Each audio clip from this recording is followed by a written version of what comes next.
사상 초유의 일반 법관에 대한 탄핵에 대해 민주당 지도부에서 용인했다고는 하지만 사실상 당론에 의한 탄핵입니다.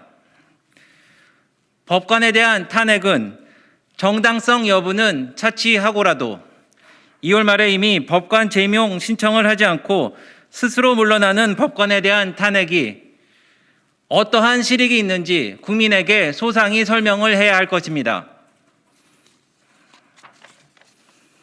이 사안은 법관 개인에 대한 탄핵일 뿐만 아니라 현재 형사소송 중 1심 무죄 판결을 마치고 확정되지 않은 재판에 대한 건입니다. 확정되지 않은 재판에 대한 건입니다.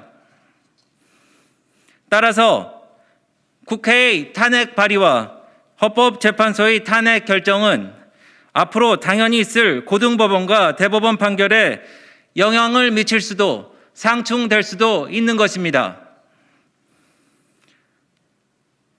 법원과 재판의 독립성에 대한 국민적인 우려도 당연히 대두될 수밖에 없습니다.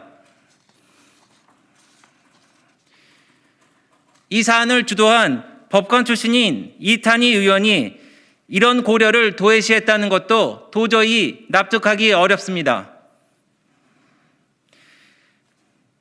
만일 살풀이식 창피 주기라든지 법원의 코드 인사와 판결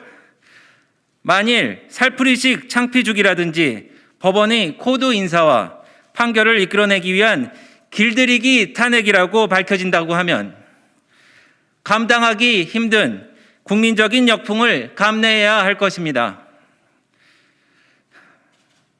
만일 살풀이식 창피 주기라든지 법원의 코드 인사와 판결을 이끌어내기 위한 길들이기 탄핵이라고 밝혀진다고 하면 감당하기 힘든 국민적인 역풍을 감내해야 할 것입니다.